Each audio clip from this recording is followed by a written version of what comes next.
Hello everyone, and welcome back to my channel.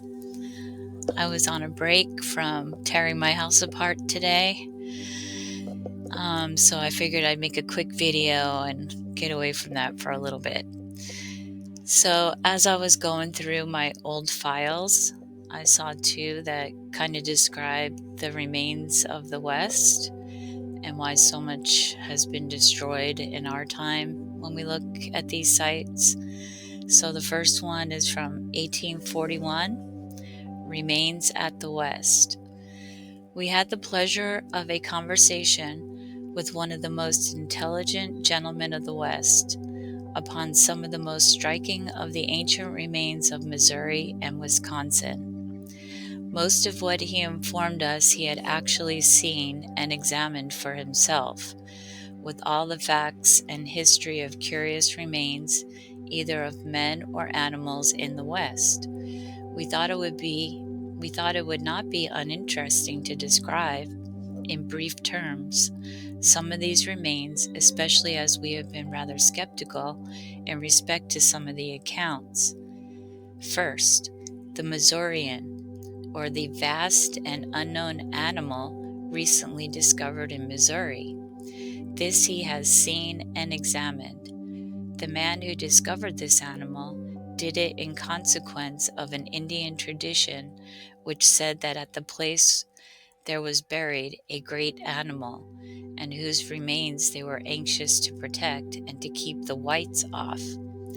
On digging, the remains were found as described. With them were also found Indian arrowheads of much larger than the usual size, and the remains of a man of extraordinary size. The animal is put together and of vast size. A band of music is seated between his ribs, and at a height of 10 or 12 feet, his length is 20 or 30 feet, and he belongs without doubt to the amphibious class. His tusks are of enormous size, and notwithstanding they are curved in and partly broken, measure 15 feet from tip to tip. The most singular part of his formation is that the joint of his hind leg turns outwards. This creature is as much larger than the mammoth as the latter than an ox. Okay, number 2. It is also a fact that on one of the highest hills of Missouri are found a great quantity of the mammoth bones or skeletons, indicating that at the deluge or some other great flood, these animals had retreated to the tops of the hills and there perished. Number 3, the petrified forest. Of this we had some doubts, but of the general fact there is no question. Over a considerable space of ground, parts of the trunks of trees and fragments of limbs are found perfectly petrified. 4. The city of Aztalan, which a year or two since was announced as existing on one of the branches of the Rock River in Wisconsin, is a reality, so far as relates to the extensive remains of ancient works. Our informant examined this work thoroughly. It consists of parapets of earth, like the Indian fortifications of Ohio, with some things peculiar to itself, covering 13 acres of ground. No evidence of a higher civilization than that which exists in the Ohio works was found, except it may be some brick burnt in the ancient rude way. These were found in certain projections from the parapets. They were evidently brick, but made with straw in the old mode and rudely formed. It is said, however, that the Indians of the Rocky Mountains do now make brick. Within 2 of the angles of this work are found 2 towers and mounds, intended, as our informant believes, for watchtowers, and also burial places. Through one he dug but found nothing. In the other, he found a regular vault about the size of a common room, but much longer in one way than the other. Here we found many bones of human beings. It was evidently a tomb. He says that the Indians of the far northwest say that they have seen the common Indian mound built, and that the process is first an illustrious chief is buried, and that in mark of their respect, others, as they go by, deposit some additional earth, and that thus the mounds grow to their present size. There is undoubtedly much evidence to show that a more civilized race once inhabited North America. But in tracing out the links of that evidence, there is one yet wanting. The ancient remains in the West have not yet shown evidence of arts or science superior to what the Indians of this day might not have had. The existence, however, of these remains, and even of the people themselves, still involves an inscrutable problem, a problem upon which we hope the forthcoming work of Mr. Stevens may show some light. Okay, that was 1841. I'm sure they were still discovering things and hadn't yet found art, but they will. Okay, this is 1903. Fast vanishing relics. The demand for relics of prehistoric people has stimulated trade in historic remains to the disadvantage of scientific research and archaeological study. While American capital and American scientific thought are given to exploration among the ruins of ancient Mesopotamia and Nile country cities, and to uncovering the architecture of pre-Roman people along the northern coast of Africa, very few Americans know that superb relics of greater antiquity and of a marvelous and unknown race exist in abundance among the lonely mountains and canyons of our own Southwest. Not only this, but Americans are so careless of these remains of the unknown pre-Columbian people that practically no attempt is made toward their preservation, and every year reckless, mercenary vendors destroy what remains for scientific research. Magnificent fortresses of stone built 3,000 to 4,000 years ago on the cliffs of northern Arizona and southwest Colorado. Nothing in all Europe or Asia is so interesting and valuable to archaeologists as these remains of a powerful race of whom no one knows but the smallest sum of knowledge, and who vanished long before Columbus sailed from Palos. No European country would be so heedless of her archaeological treasures.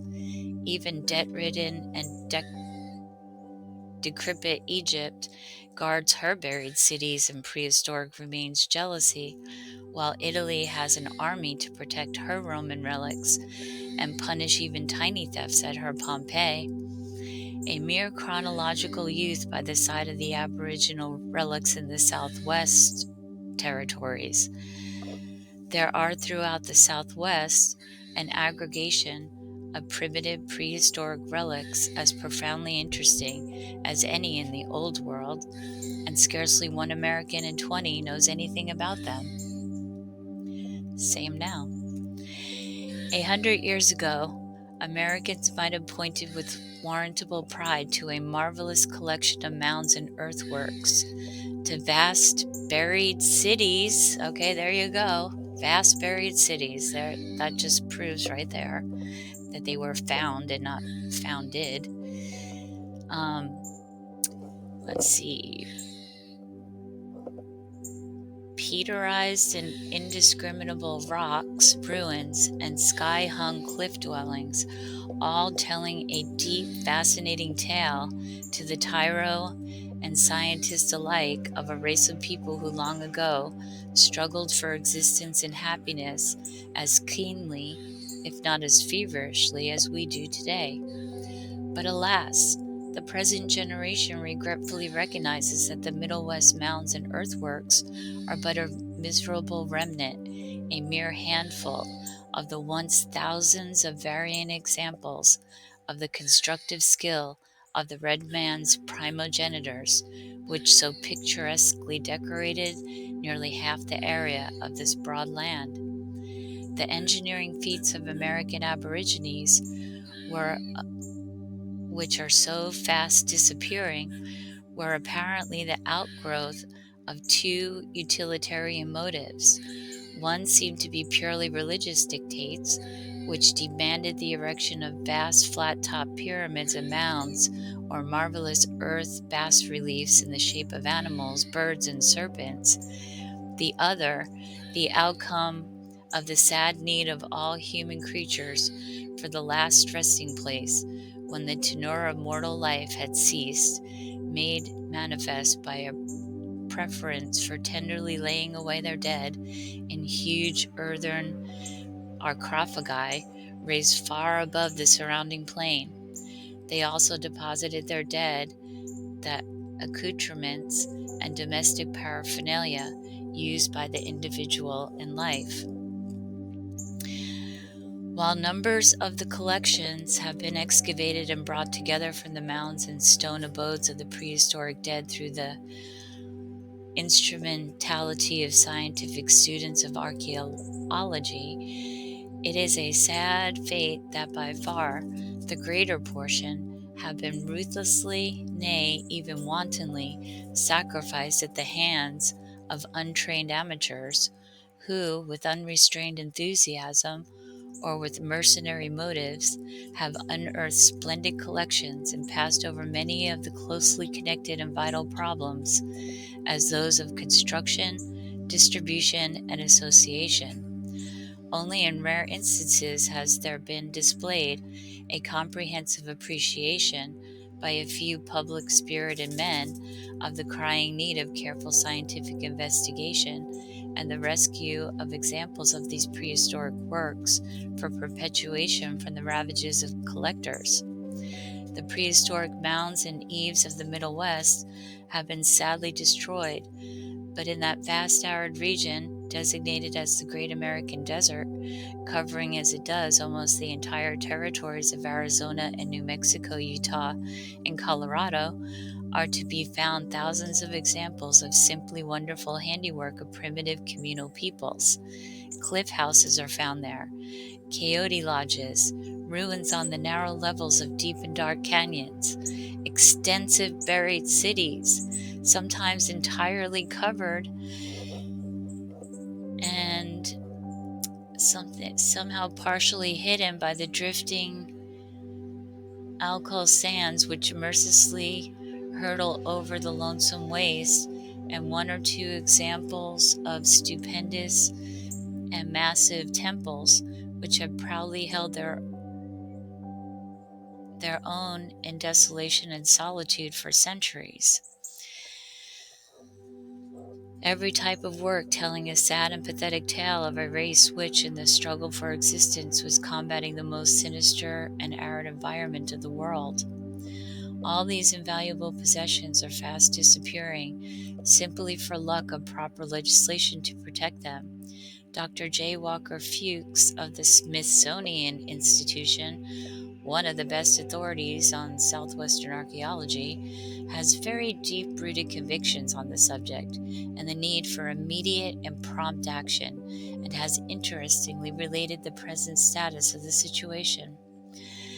For a dozen years, the Southwest has become a touring point annually for thousands of visitors attracted thither by the marvelous and eccentric forms of nature, the climate, the impressive structures of the pueblos, the curious and almost primitive life of their inhabitants, and lastly, the remarkable cliff dwellings of the canyons and the massive temples of the plains.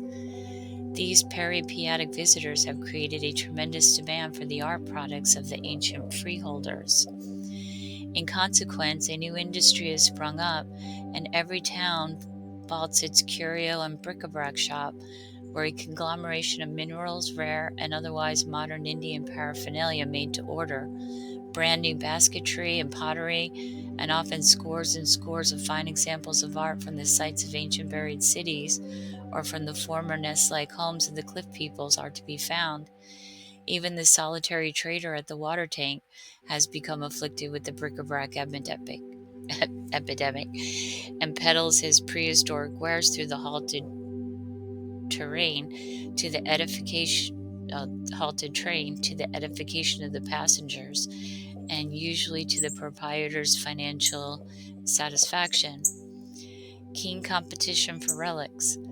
The discovery of the commercial value of such specimens has given rise to keen competition among the traders over this entire region, and the fact that several large collections have sold for fancy sums has so stimulated their cupidity that mercenary collectors have entirely outstripped scientific men in the search for and the acquisition of these articles and have committed most pernicious acts of vandalism. Alright, this is where it gets good. The finest and oldest of all ruins in the Union, if not in all the world, has been shamefully mutilated during the past year. Montezuma's Castle, a majestic communal habitation that stands 200 feet up the precipitous cliffs of Ruhr Creek, a branch of the Verde River in Yavapai County in northern Arizona. Professor Samuel Wren of Cambridge University, England, pronounced it 20 years ago the most marvelous prehistoric dwelling in the civilized world, even worth going further to see than the ruins in Ittipisch, Bavaria. Montezuma's castle never had anything to do with the great Aztec Montezuma, but it has undoubtedly stood perched upon its limestone cliffs 8,000 or 4,000 years. Ages ago, a multitude of human Mardens carried up the cliff, and on their backs every stone, every bit of mortar used in the ponderous edifice, and the engineering and architectural skill these labors display stamps them extraordinary people in their work, as mysterious and imposing as anything in Egypt and Asia. Montezuma's castle comprises fine blocks of hewn stone cemented together in wads 4 feet thick. In height, the castle is 52 feet. It is crescent-shaped and is 75 feet long. It contains 31 rooms. Everywhere within are indications of the mode of living of the unknown race which dwell there before Rome ruled the world. Such an impressive ruin would be guarded with tenuous care were it in European countries, and thousands of Americans would cross land and sea to view it, but it has been whacked to pieces by relic hunters, so that it is fast falling to destruction. Every year, it loses some of its walls, explorers to exhume buried mummies and to get articles of dress, jewelry, and burial vases of prehistoric days. One of the principal rooms in the Great Pile was completely ruined last year by blasting open supposed burial vaults in the hope of getting relics for exhibition at the Pan American Exhibition. And during the past 4 months, a great wall, which undisturbed would have endured 1,000 years longer, fell with a crash into the canyon below because of undermining by reckless curio seekers. That sucks. Cliff dwellings destroyed. The work of destroying the cliff dwellings in southern Utah is now well nigh complete.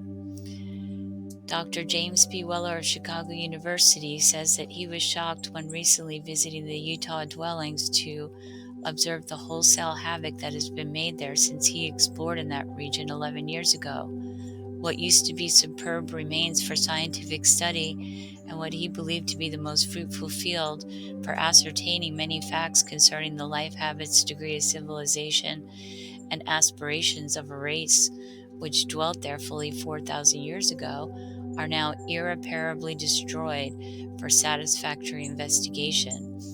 From the Utah cliff dwellers, 7 tons of most valuable relics were taken away for exhibition purposes at the World's Fair and were afterward auctioned off for curios in a Chicago shop. Tombs of Aboriginal kings and queens were blown open. Man, these people were really trying to destroy this place. Let's see, where am I? Kings and queens, where are you? Were blown open. Dynamite hurled asunder council chambers and tribal castles that had been built with infinite patience and surpassing skill on the ledges of towering cliffs. Such wanton destruction of priceless relics would be viewed with horror in any European country. The petrified forest, the largest and most marvelous of its kind in all the world, in northeast Arizona, has been willfully hacked to pieces and carted away holelessly by vandal hands. In the fall of 1809, this wonderland was put under a quasi-protection of the Land Office of the Interior Department, but it has not availed much, and it was far too late to save the noblest specimens of giant trees, which grew eons and eons ago. Tons of petrified wood are still carted away from the government lands, and during the past summer, 5 of the finest specimens of standing trees disappeared by piecemeal in 1 and 2 foot sections. But this is nothing to the manner of the destruction of the forest from the time the Santa Fe Railroad built through the region of the petrified forest in 1885 until 2 years ago. A company of Colorado men engaged in the work of gathering cartload lots of sections of the fossilized trees and in polishing slabs sawed from them. The petrifications are as hard as flint and as beautifully colored as agate or onyx. Oh, I don't know if I'm going to get through this. I only got a couple of minutes left. I might have to finish it in the next one. And there are mantels, hotel bars, parlor tables, and even wainscoting in the Middle West made from the priceless relics of unfathomable ages in the petrified forests. The most wanton despolation of the great unknown race, which occupied the sandy plains of southern and central Arizona long before the birth of Christ, still goes on in the Salt River Valley. In the vicinity of Phoenix and Mesa City, tens of thousands of people dwelt in cities where there are now lonely wastes and cattle ranges. How long ago they built the now ruined temples of adobe clay, the enormous city walls, and the strangely constructed irrigation canals which run hither and you among the foothills and across the plains is unknown. There is scarcely a bit of evidence as to who these industrious, provident, and skillful aborigines were, where they came from, or how or when they disappeared from off the face of the globe. There are few more buffering facts in archaeology and ethnology than these concerning the wonderful race that dwelt in southern and central Arizona. These people left crude implements of stone and bone and jewelry of shells, cooking utensils of stone, and remains everywhere of habitations. The nation has done absolutely nothing to protect these relics. Hundreds of men and boys dig and plow at will among the mighty pre-Columbian cities, tear down walls, exhume implements, open graves, and carry away wagon loads of relics, selling the same to dealers in curios and Indian artifacts. Curios stores in all California and southwestern towns where tourists come contain quantities of relics of the unknown ancient people who are highly civilized. And I'll leave this up here if you want to continue reading, because I'm running out of time. And I think it just kind of goes on to state the writer's dissatisfaction with everything, and I agree. What a shame.